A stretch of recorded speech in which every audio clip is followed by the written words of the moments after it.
Nós todos vamos respirando fundo, sentindo a presença dos nossos amigos do plano espiritual maior, os nossos anjos da guarda, os mentores que cuidam da nossa família, porque cada um de nós, além de termos o nosso anjo guardião que nos conhece há várias encarnações, nós também temos esse anjo tutelar que cuida da harmonia do nosso lar. Nesse nosso primeiro encontro do ano, nós abrimos a porta da nossa casa para receber esses espíritos superiores, que vêm trazer aqui para nós as suas bênçãos, o seu amor e a sua paz. Esse tipo de encontro é Jesus no nosso lar. Quando estudamos Paulo, que talvez tenha sido o maior dos seus apóstolos, apesar de não ter sido um dos 12, foi esse que levou a mensagem a todos os gentios. Ele saiu de si mesmo, se transformou num homem novo e levou a palavra de esperança de Jesus a todos aqueles povos pagãos. E aqui estamos nós de novo, junto com Paulo, 2000 anos depois, escutando as suas palavras. E com a bênção de Emmanuel, ajudando a entender melhor o que foi que ele quis dizer para nós. Nós sempre sugerimos a todos que tragam uma garrafinha com água, porque desde o momento que começamos já somos ajudados. O passo espiritual começa desde o momento que nós nos concentramos e ligamos aqui no nosso grupo. Os mentores já vêm antes para nossa casa, horas antes, já estudam, eles têm uma fichinha de cada um de nós, eles já sabem das nossas necessidades e já vêm cuidando, não só de quem está aqui, mas do nosso marido, da nossa esposa, dos nossos filhos, dos nossos pais. Sempre que abrimos a porta para Jesus, Jesus entra. E é isso que nós estamos fazendo agora. Obrigada, Mestre Jesus, por sempre estar aqui ao nosso lado, quando nós o chamamos. Que nós possamos nessa noite receber as tuas bênçãos de luz, de harmonia e de paz. Que nossos lares possam se encher, Senhor, com o teu amor, com a tua luz. Desde já. Graças a Deus. Bom, esse capítulo que a gente vai estudar hoje à noite é o capítulo 1 do livro Pão Nosso, como eu falei, onde Emmanuel, é da coleção Fonte Viva de Emmanuel. Emmanuel pega um capítulozinho, um versículo, na verdade, do Novo Testamento. E desse versículo, que muitas vezes tem menos do que 5 palavras, ele consegue desenvolver e criar um capítulo inteiro. E aí a gente vê a essência, a evolução desse espírito que tira aí o véu da letra para a gente e vem explicar exatamente qual é a mensagem que Jesus veio trazer. Nesse capítulo, que é o capítulo 1 do livro Pão Nosso, ele pegou um verso da primeira epístola de Paulo aos Coríntios, que talvez seja a mais famosa de todas. Todo mundo conhece o capítulo 13 da primeira epístola, que é aquele que fala sobre o amor, que ainda que eu falasse as línguas dos homens e dos anjos e não tivesse amor, seria como metal que soa e como sino que tine. É essa a epístola que a gente está estudando. E o que Paulo está fazendo, ele escrevia como cartas, ele escrevia cartas, porque ele não podia estar em todos os lugares ao mesmo tempo. Ele levava a palavra de Jesus, os ensinamentos de Jesus. Jesus fala para ele: você sou eu. Eu estou falando através de você. E aí Paulo fala: mas como que eu vou conseguir fazer isso? O Império Romano era enorme. Corinto era uma cidade muito importante da Grécia, é como se fosse a Nova York da antiguidade. Gente vindo do mundo inteiro, era uma cidade onde havia muita transação feita através da navegação. Então, gente de várias culturas, de várias crenças religiosas, ou sem crença nenhuma, sem valor nenhum moral, estavam nessa cidade. Mas é muito importante. E o que Jesus fala para ele é, Paulo, isso está no livro Paulo e Estevão, para quem não leu Paulo e Estevão, talvez seja a obra-prima do Chico Xavier, um livro maravilhoso, que conta aí essa trajetória de Paulo, essa transformação de Saulo para Paulo. Os 30% primeiro do livro fala dessa transformação do homem velho para o homem novo, que talvez seja a transformação mais incrível que a gente conheça, né? A gente tem dificuldade de parar de comer açúcar e de repente esse homem larga tudo, larga a família, larga o emprego, larga tudo que ele acreditava, porque ele percebe que ele estava indo no caminho errado. E a segunda e a terceira parte do livro é exatamente nessa ele, Paulo, fazendo a divulgação da doutrina de Jesus. E aí ele questiona Jesus, falando, mas como é que eu vou? Então, nesse império romano enorme, como é que eu vou levar a tua palavra? E aí ele fala, você não pode estar lá pessoalmente, mas você pode estar em espírito. E aí a primeira coisa que me veio na cabeça foi exatamente o que está acontecendo aqui agora. Nessa reunião, tem gente que está no Oregon, tem gente que está na Califórnia, tem gente que está no Brasil, tem gente que está em São Paulo, tem gente que está em Campinas, tem gente que vai ouvir depois, que a gente não sabe em qual parte do mundo. Então, Jesus mostrando que ele consegue entrar nos nossos lares sem que a gente precise estar num local físico. Naquela época, usava-se as cartas. Hoje a gente tem essa bênção, que é a internet, que ajuda a gente, né? Uma ferramenta tão boa para unir, apesar da distância. E aí, Paulo estava tendo que dar um puxão de orelha no povo de Corinto. E essa epístola é basicamente isso. Por quê?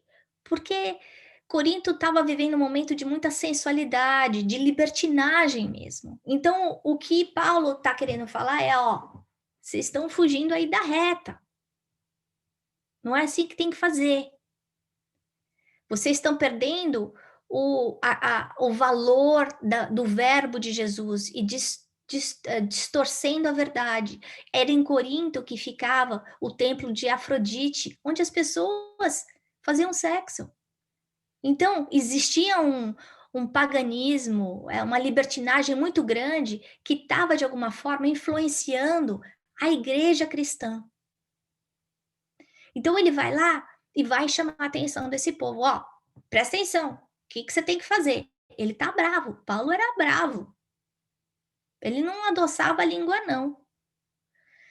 Então, que fareis, pois, irmãos, quando vos ajuntais?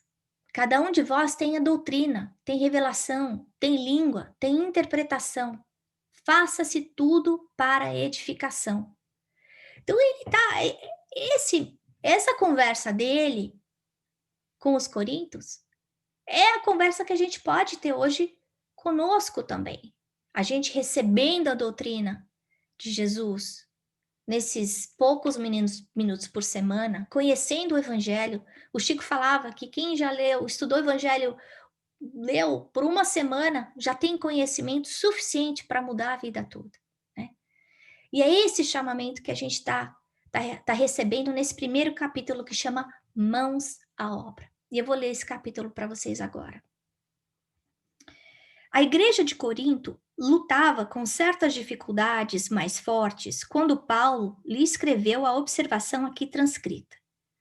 O conteúdo da carta apreciava diversos problemas espirituais dos companheiros do Peloponeso, mas podemos insular o versículo a aplicá-lo a certas situações dos novos agrupamentos cristãos, formados no ambiente do espiritismo, na reviviscência do evangelho. Quase sempre, notamos intensa preocupação nos trabalhadores por novidades em fenomenologia e revelação.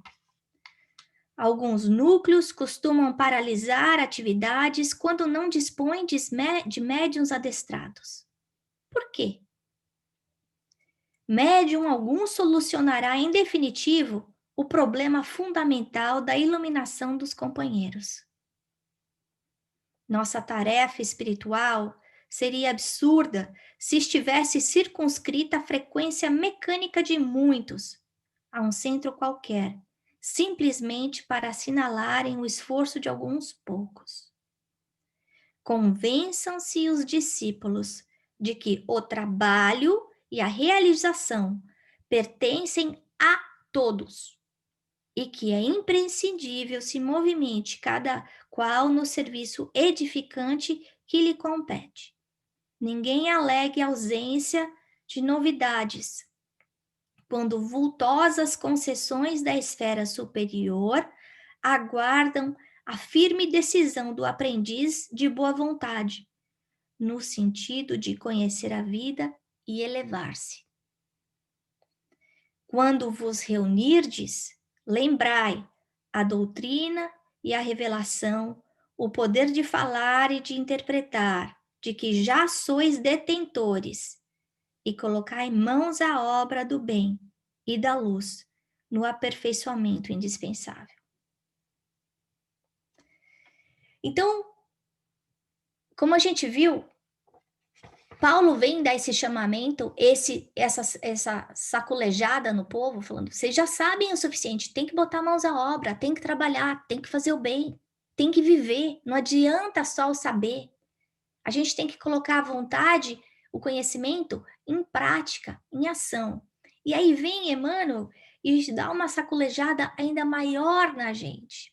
Como a gente comentou, essa expansão do cristianismo aos povos pagãos foi um trabalho de formiguinha. Então, Paulo indo de um a um. E quando a gente vê, muitas vezes, o encontro de um centro espírita, ou um encontro, um evangelho no lar, a gente pensa, puxa vida, mas eu estou fazendo o evangelho, sou só eu. É só você encarnado. E quantos desencarnados estão juntos quando você está fazendo o seu prece, o seu evangelho? O Chico falava que aqueles que têm poucas testemunhas invisíveis têm 7. Então, se na minha casa tem 4 pessoas, tem pelo menos 30 aqui em casa, que eu não estou vendo. Agora, quando eu estou estudando, quando eu estou me melhorando, quando eu faço o meu evangelho no lar, eu consigo dividir esse conhecimento com esses outros espíritos que estão na mesma casa junto comigo. E ao me melhorar, ao trabalhar a minha reforma íntima, eu consigo alcançar e ajudar aqueles espíritos que estão perto de mim também. Num momento como esse, em que a gente está separado por conta da pandemia, separado fisicamente, porque Jesus fala: eu posso estar em espírito junto com você. Eu vou falar através de você. A gente pode fazer isso também. Porque quando a gente dá esperança para as pessoas que estão ao nosso redor, quando a gente fala uma palavra boa, quando a gente coloca amor naquilo que a gente está fazendo, pode ser fazendo um alimento, pode ser estar arrumando a casa, pode ser estar governando um país, não importa. Eu estou a serviço de Jesus.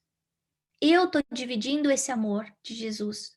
Eu estou servindo de instrumento da bondade divina.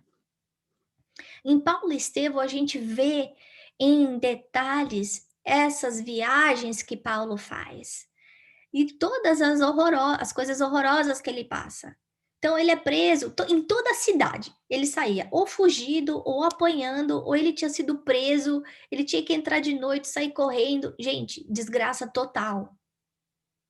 Ele era um homem bonito, forte, alto, e Emmanuel, ele usa palavras muito fortes descrevendo a beleza física dele, além de descrever o temperamento forte, reto que ele tinha, o tanto que ele acreditava nas verdades dele. É por isso que ele consegue fazer essa mudança tão radical no seu modo de viver, né?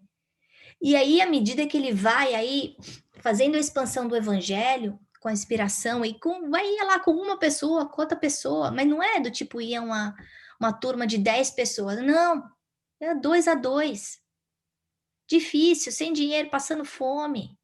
Ele era tecelão lá, mas passava dificuldade o tempo inteiro, montava lá a tendinha dele para conseguir sustentar, para não depender de ninguém, e falava de Jesus. É isso que ele está pedindo. Ele não se preocupava em formar um grupo de centenas de pessoas, porque o ponto era colocar os ensinamentos no coração de uma, de duas pessoas, e a gente sabe que muitas vezes a transformação de uma pessoa dentro do lar vai reverberar naquela coletividade que está dentro do mesmo teto. Eu modificando a minha conduta, a forma como eu ajo dentro da minha casa, eu vou influenciar os meus filhos, eu vou influenciar o meu marido, eu vou influenciar minha esposa, eu vou influenciar os meus pais. A gente pode ter certeza, todo mundo que é casado aqui sabe, quando o casal não está bem, os filhos começam a dar trabalho, começam a brigar mais, começam a gritar mais, começam a fazer bagunça. Sentem.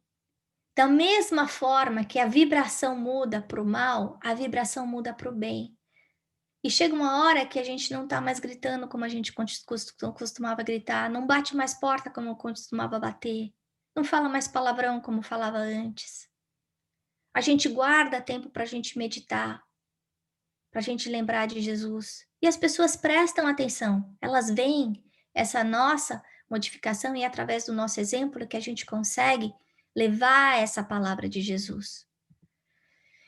Quando Jesus fala que ele estaria junto de Paulo, que ele estaria presente através de Paulo, isso está no livro Paulo e Estevão, isso de estar em espírito é uma pergunta importante para a gente fazer para a gente. Com quem nós estamos? Nesse mundo tão virtualizado, em que a gente tem na ponta dos dedos acesso a qualquer informação que a gente queira, a qualquer pessoa que a gente queira, seja através de Facebook, Instagram, Twitter, enfim, WhatsApp. Com quem eu estou escolhendo estar? Porque muitas vezes a gente vê as pessoas nesse momento de, de reflexão que a pandemia está passando para nós, essa oportunidade de ficar no cantinho do pensamento e refletir sobre as nossas decisões. Muitas vezes a gente tem que se encontrar conosco mesmos e a gente se sente só. E aí a gente se lembra que nós nunca estamos sós. Quando a gente abre um evangelho, Jesus está conosco. Jesus fala conosco, conversa conosco. Quando a gente abre um livro de Emmanuel, é Jesus falando conosco através de Emmanuel, dando algum tipo de ensinamento. Nesse caso, o ensinamento dessa noite para mim é a gente não ficar reclamando que não pode estar junto fisicamente, quando a gente pode estar junto em espírito, através de uma oportunidade como essa. Para que a gente saiba escolher as companhias, o que eu leio, o que eu escuto, o que eu faço, mas que principalmente eu consiga colocar em mão de obra aquilo que eu estou aprendendo. Quando a gente pensa em Jesus, em Paulo, nossa, Paulo, né? Quem somos nós perto de Paulo? Quem somos nós perto de Emmanuel? Mas eu quis fazer uma comparação singela de Jesus como esse sol, como governador planetário que ilumina, que alimenta, que aquece o planeta inteiro, que foi responsável pela formação desse planeta. E nós como uma velhinha bem pequenininha, mas que só cabe a nós iluminarmos e acendermos a nossa vela. Eu não consigo acender a vela do meu filho, do meu marido, da minha esposa. E para quem já foi em algum show, sabe que quando as pessoas, no tempo lá do Onça, quando não tinha celular que acendia lá o isqueiro, de repente um estádio inteiro se ilumina. Hoje, quando você vai, que todo mundo liga a luzinha do celular, a mesma coisa. O convite é esse, que a gente use esses ensinamentos que a gente está recebendo, essas oportunidades de encontro que nós temos aí com toda a variedade de conteúdo que existe no YouTube ou numa live do Instagram, para aprender, mas principalmente para colocar em prática nas nossas vidas. Nesse momento que a gente está passando, num ano que já começa conturbado, com agressão, com violência, com intolerância, as nossas escolhas são fundamentais para que a gente crie paz ou não dentro do nosso lar, dentro de nós mesmos. E aí, esse puxão de orelha que a gente está recebendo de Emmanuel e de Paulo, dizendo: convençam-se os discípulos de que o trabalho e a realização pertencem a todos. Todos. Então, todo mundo que está aqui assinou lá na fichinha antes de reencarnar, se comprometeu que ia tentar melhorar, que ia sair nessa encarnação menos materialista, menos egoísta, menos orgulhoso, mais paciente. Cada um de nós precisa fazer esse trabalhinho. A Terra é uma escola, a gente está aqui como estudante. A gente já fechou o ano de 2020, e aí, a gente passou de ano ou não? A gente passou o ano reclamando, ou a gente conseguiu, de alguma forma, trabalhar a nossa ansiedade, a gente conseguiu trabalhar a nossa impaciência, a nossa intolerância dentro do nosso lar, a nossa autoaceitação. Isso é a nossa realização. Então, vou voltar aqui. Convençam-se os discípulos, e todos nós somos discípulos, pessoal. Ele não está falando para os outros, está falando para nós. Convençam-se os discípulos de que o trabalho e a realização pertencem a todos e que é imprescindível se movimente cada um no serviço edificante que lhe compete. Então a pergunta dessa noite é: qual é o serviço que me compete? Porque muitas vezes a gente coloca esse serviço como: meu serviço é o serviço que eu faço no trabalho, é o meu cargo, ou o quanto eu estudo. E aí a gente tem um senso de purpose da nossa vida que está atachado a um título, a um sobrenome, a um estado civil. E o que ele está lembrando a gente que não, que isso tudo é temporário. A casa que eu tenho, o carro que eu tenho, o marido que eu tenho, o filho que eu tenho, o emprego que eu tenho, o dinheiro que eu tenho no banco, tudo vai ficar. Nada vai. O trabalho, o crescimento que ele está falando é o crescimento interior, a proposta que a gente precisa ter dentro de nós, o para que eu estou aqui, o que eu vim melhorar, como é que eu vou fazer diferença no meu dia a dia, no dia a dia das pessoas que estão junto comigo. E talvez essa seja a reflexão, que se a gente lembre de Santo Agostinho, que fazia todas as noites, né? Como foi meu dia? O que eu fiz de bom, o que eu fiz de ruim? Será que eu podia ter feito alguma coisa de diferente? Isso é importante para a gente refletir, né? Porque muitas vezes a gente passa 2 horas em social media sem perceber. A gente não consegue passar 10 minutos brincando com o nosso filho. A gente faz o jantar reclamando, mal-humorado. Enquanto está todo mundo sem emprego, a gente reclama que está do chefe, ou que está trabalhando muito.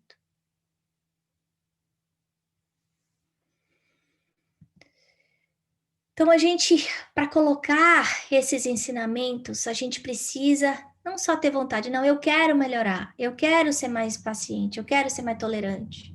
Não, precisa colocar em ação, né? No passado a gente fazia a nossa listinha de ano novo, né? A listinha do ano novo desse ano talvez seja assim, fazer menos, mas fazer mais com mais qualidade, com mais paciência, com mais amor. E precisa de perseverança, precisa de coragem. Paulo precisou de muita coragem para mudar. Porque muitas vezes para a gente mudar, a gente vai ter que ir contra as crenças que a gente teve no passado. A gente tem que ir contra o que as pessoas estão falando na rua.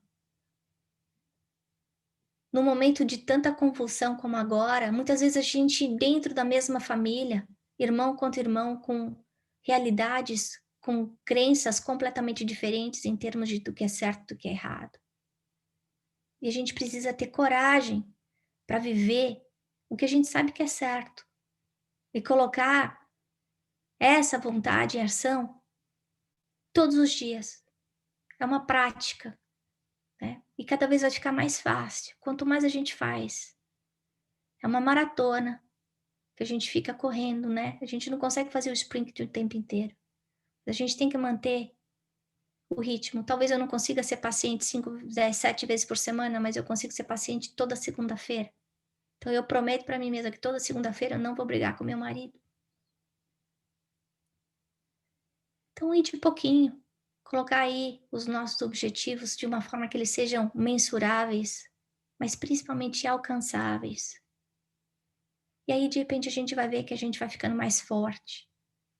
As pessoas vão ver que a gente tá trazendo uma coisa diferente para a mesa, que a gente está mudando, que a gente está melhorando.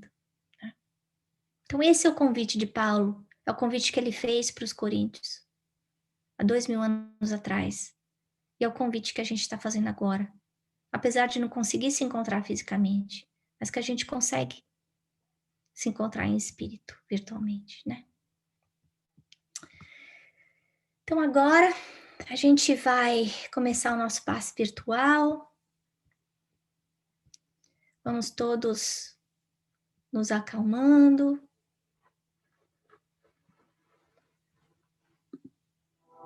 Respirando fundo.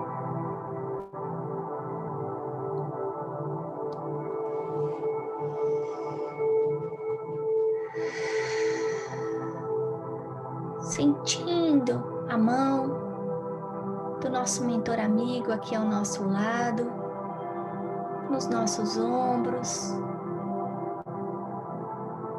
aos nossos ouvidos, dizendo: eu estou aqui. Eu estou aqui.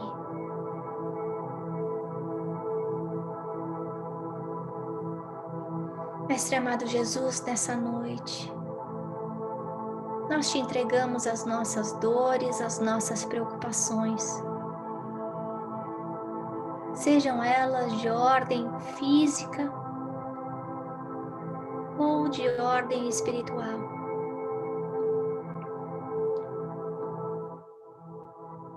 Mestre Jesus, fortifica a nossa vontade, inspira-nos, Senhor, nos nossos atos, para que nós consigamos fazer brilhar a nossa luz. Que nós possamos, assim como Paulo, ser mensageiros do teu amor, da tua paz. Que onde estivermos, Senhor, consigamos levar a esperança, a caridade. Nesse momento de transição planetária, nós te pedimos, Mestre, que fortaleça a nossa vontade, o nosso bom ânimo, que nos dê coragem para vencer as nossas próprias imperfeições. Nós sabemos que tudo passa e que isso também passará. Visita cada um desses lares, Mestre Jesus. Cuida de cada um dos seus membros. Fluidifica as águas, colocando aí todas as energias necessárias para o nosso refazimento físico e espiritual. Acolhe todos aqueles que nos pediram prece, Senhor, onde quer que se encontrem, encarnados e desencarnados. Envolve, Senhor, o nosso planeta em paz, amor e luz. nesse momento de transformação. E fica conosco, Senhor, durante toda a semana, que possamos estar aqui juntos na próxima quarta-feira, se Deus quiser. Graças a Deus.